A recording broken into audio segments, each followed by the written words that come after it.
Hi friends, welcome to my channel. ఈరోజు నేను మీకు ఈ వీడియోలో గల్లలు జారిపోకుండా ఎలా కుట్టాలనేది చూపిస్తానండి. అలాగే ఎంత డీప్ నెక్ ఉన్నా రౌండ్గా వచ్చే విధంగా కుట్టి చూపిస్తానండి. ఏం లేదు, ఫస్ట్ నేను వీడియో లెంత్ ఎక్కువైతుందని ఫస్టే కుట్టి పెట్టుకున్నానండి. ఫ్రంట్ బ్యాక్ మనం సైజ్ బ్లౌజ్ తోటి ఫస్ట్ ఎత్తు అనేది కొలుసుకోవాలి. కొలుసుకొని ఒక మార్కింగ్ చేసుకోవాలి. చేసుకున్న తర్వాత అదే విధంగా సైజ్ బ్లౌజ్ తోటి వెనుక భాగం అనేది కొలుసుకోవాలి. కొలుసుకొని ఫ్రంట్ కూడా కొలుసుకోవాలి. కొలుసుకొని మార్కింగ్ చేసి నేను వీడియోలో చూపిస్తున్న విధంగా జాయింట్ వేసి ఆ విధంగా కొలుసుకోవాలండి. ఎక్కువ ఉందా తక్కువ ఉందా చూసుకోవాలి. చూసుకొని ఎక్కడైతే ఎక్కువ ఉందో అక్కడ మళ్ళీ ఒక కుట్ట అనేది వేయాలండి. అలా వేసినట్టయితే జబ్బలు పర్ఫెక్ట్గా వస్తాయండి.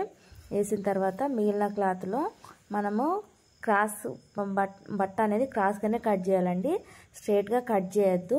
అలా అయితేనే మనకు రౌండ్ల దగ్గర నీట్ ఫినిషింగ్ అనేది వస్తుంది. స్ట్రైట్గా తీసుకున్నట్టయితే ఫినిషింగ్ అనేది అంత నీట్గా రాదండి. అది గమనించండి. మనము గల్లపట్ట వేసేటప్పుడు కాజాల పట్టి నుండే మొదలు పెట్టాలండి. ఫస్ట్లో మనము ఎంత దూరం అయితే మొదలు పెట్టామో ఎండింగ్ వరకు కూడా అంతే దూరం అనేది ఉండాలండి. లేదంటే గల్ల వెడల్పు అనేది ఒక దగ్గర ఎక్కువ ఒక దగ్గర తక్కువ అనేది అయిపోతుంది. మళ్ళీ మనం గల్ల కుట్టిన తర్వాత మూలల దగ్గర డాట్స్ పెట్టుకోవాలి.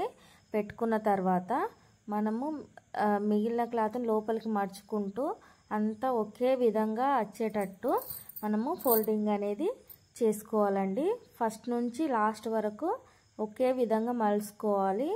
అలా చేసినట్టయితే మనకు ఫినిషింగ్ అనేది చాలా నీట్గా వస్తుందండి.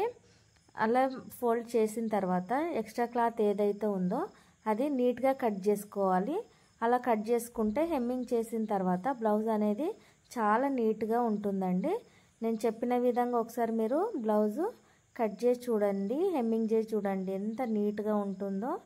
జబ్బలు జారిపోకుండా గల్ల అనేది నీట్గా ఒకే విధంగా ఉంటుందండి.